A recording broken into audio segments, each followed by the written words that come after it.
if its habits are a little bit peculiar.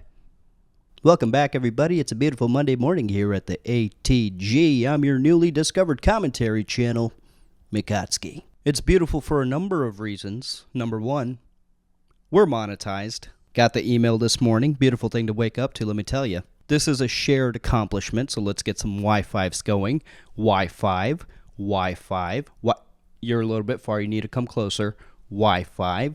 Okay, enough with the Wi-Fis. We need to get on with the video. The new people are going to leave. And the other reason it's so beautiful is because we're about to talk about Fallout. Do you see this? That's a smile. Because they nailed it. They nailed it. Don't worry about spoilers in this video. There will not be any spoilers. This is a spoiler-free video, so enjoy without anxiety. I'm just going to gush about this show for a few minutes, and hopefully that entices you to go watch it if you haven't already. And if you haven't already, what are you doing? I'm going to split this review into 3 sections: story, characters, and technical accomplishment. So here's the story to the best of my ability without spoilers. Lucy and Norm are brother and sister, and they live in Vault 33. Vault 33 is unique because it's part of a 3-vault community where vaults 31, 32, and 33 are all connected. And even though they are all connected, they do not interact with each other until they absolutely have to. An event happens, one thing leads to another, that causes Lucy to venture outside of the vault to experience the rest of her story. I'm going to try to keep this as vague as possible, and I'm going to leave most of it for you to discover on your own. You need to go watch this show. While Lucy is gone, Norm is left inside the vault, and he starts to become suspicious that not everything is quite as it seems. And he embarks on his own storyline to uncover what secrets these vaults might hide. Then we meet Maximus, who's essentially a janitor for the Brotherhood of Steel. Who are the Brotherhood of Steel? You'll find out. Go watch the freaking show, dude. Maximus is constantly being bullied by his peers. He's getting beat up. He's got to clean toilets on a daily basis. But he remains calm, remains resilient, because his dream is to one day become a knight. Knights are all the guys that get to put on the power armor. And look at it, dude. Look at the power armor. It looks so good. Oh my god. Dude, they nailed every detail just so good. And the power armor, it feels like the power armor. It's big, it's intimidating, it's heavy. Oh my god, the power armor is so good in this show. Every knight also has a squire, and the squire basically carries the knight's inventory. And I love how the show chooses to visualize your essentially in-game inventory by making it a comically large bag, because that's basically how much shit you'd be carrying in the game. So I love those kinds of details in this show. The show is full of tongue-in-cheek references like that and Easter eggs that people that have played the game are definitely going to pick up on and enjoy. And the beauty of the show is, even if you haven't played the games, if you've never even heard of the games, you don't know anything about the games, doesn't matter. Still a good show. It's kind of like Arcane. You don't have to have played League of Legends to have enjoyed Arcane. But back to Maximus, he's a pretty interesting character because you don't really know whether you want to love him or you want to hate him, you know? And then we have Cooper Howard, who is the gunslinging ghoul that brings all of the Western flavor to this show. His character is used to bounce between the past and the present to show the entire origin story and timeline of the Vault-Tec Corporation. And Coop is easily the most fun character to watch in this show. Walton Goggins absolutely dominates every single scene that he's in, and he really took this character and made it very personal, and he brought it to life in a sincere, genuine, and often terrifying way. There's a lot more characters to discuss, but discussing any of them, we'd be tipping into spoiler territory. So again, I'm going to leave most of it for you to discover. It's good, dude. You got to go watch it. All of these characters in the show are going to experience personal journeys that are going to take you on a roller coaster of emotions. And then all of these storylines will just seamlessly blend together at the end for an epic climax that will leave you at the edge of your seat and screaming for more. I know season 1 just ended, but when season 2? Do we have a date on that yet? When's season 2? When is it? I'd like it. I want it. I want it right now. Please give more. Please give more. Please give more. The story is pretty complex with a lot of moving parts, and yet it's all written really, really well. And they didn't play all their tricks for season 1. They kept a lot of things in the pocket that have yet to be seen, and they left us plenty to ponder and debate about for season 2.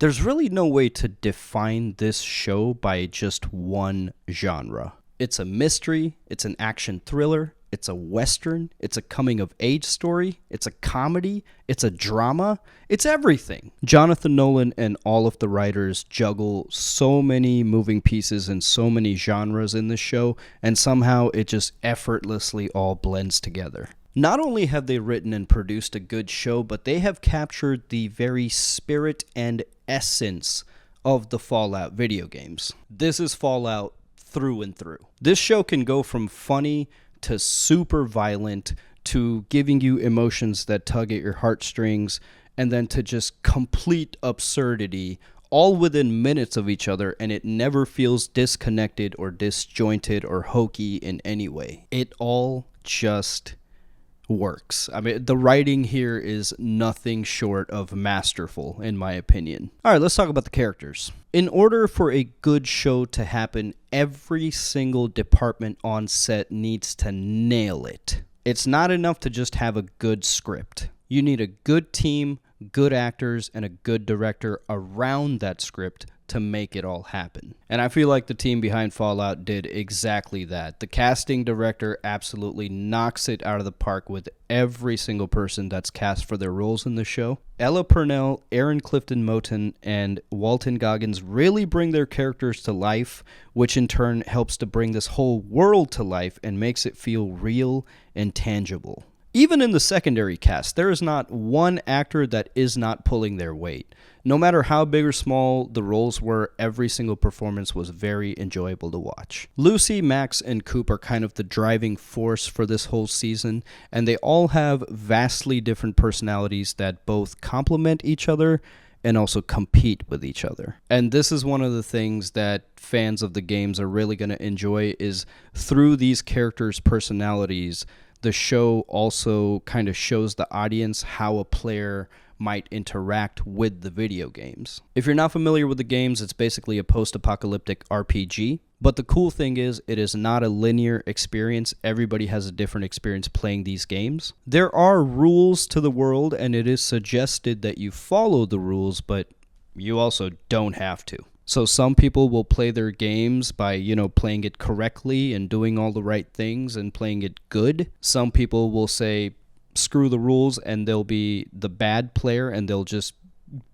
there to fuck shit up. And then I think most people fall somewhere in the middle, where sometimes you make good choices, sometimes you want to fuck shit up. And that's kind of how Lucy, Max, and Coop are structured. Lucy would be the good player. She's kind, she's empathetic, she's caring, a little naive. Point is, she can simply do no wrong. Coop would be the bad player, because all he gives a shit about is his mission and his mission only, and he will viciously destroy anything or anyone that happens to stand in the way. And then Max kind of falls somewhere in the middle, because sometimes he's caring, sometimes he's self-serving, which is what makes him fun to watch, because it introduces an element of unpredictability. The care and attention to detail in this show is inspiring. And do you know why it all works? Because everyone on set respects the source material. They played the games. They did the research. They experienced the experiences that us gamers experienced before they even walked onto set. They didn't show up and take a hot dump on the source material. Yeah, I'm talking to you, Halo. The entire production team behind the Halo live-action show should be prosecuted. For what? I don't know, but it should happen. I don't care if that's an overreaction. They don't deserve to call themselves filmmakers. There, I said it. I fucking said it. I won't take it back. I will not take it back. Isn't it so crazy that when the directors and the producers and the actors all take the time to familiarize themselves with the source material and, more importantly, respect the source material and, dare I say it, are fans of the source material, that the result of all of that effort would be a masterpiece? A show that gamers will absolutely enjoy and revere, but newcomers will also find it very intriguing and incredible. Who would have thought? Who would have thought all you had to do was respect the source material? I don't use the word masterpiece lightly, you guys. This show is a masterpiece. This is not just a goofy live-action translation of a popular video game franchise. No. This is art, and it will stand the test of time. All right, let's finish this off with the technical accomplishments. Part of the recipe for having a good production team is having an excellent cinematographer and excellent set designers as well. And once again, Fallout nails it, dude. It nails it in every way imaginable. They brought Vault life to life and also the Wasteland life to life. Both are heavy in contrast, but it feels just like the games. It's so good, dude.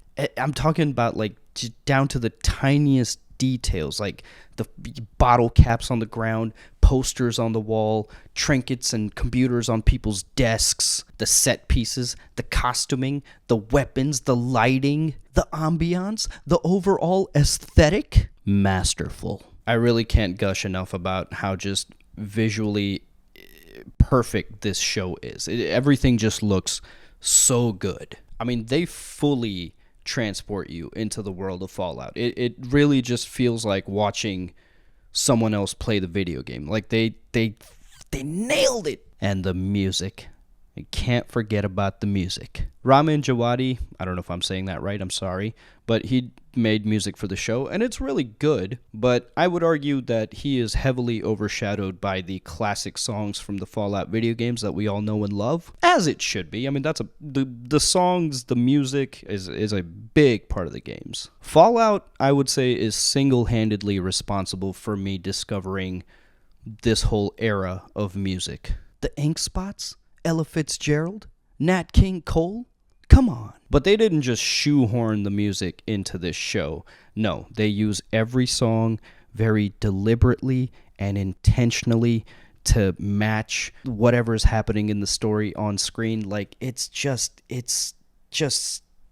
perfect execution. Every single time a song came on, 100% of the time I was like, oh, I love this song. Also, it's perfect for what's happening in the show right now. Fallout is what you get when you make a show with love, care, intention, and respect. I'm sorry if you were expecting a fair and balanced review, but I have zero criticisms for this show. In fact, I would love to hear anyone have any criticisms about the show. I think it's a 10 out of 10 perfect score. It is a 10 out of 10 masterpiece. And I hope the success of shows like Fallout and The Last of Us finally teach the rest of Hollywood to get their heads out of their asses when they are handed a property like this to work with. Hey, Hollywood exec, right here.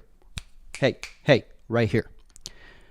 You're not going to be able to do it better than the source material already did, you pretentious fuck. Yeah, I'm talking to you, Halo.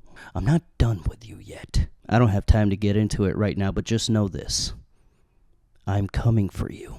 With a bad review, not like threateningly. I'm just gonna make a video shitting on the show. In conclusion, if you haven't seen Fallout yet, you are fucking up. Go and watch it and have a good time. And once again, you do not have to have played the games or need to know anything about it or the world. The show does a great job of taking you through everything. It's fantastic. It's for everybody. The show's for everybody. And if you want to be a part of the ATG, hit the subscribe button to secure your lifetime membership to the most above typical community on the internet. Thanks for watching. Check out my other content. See you next time.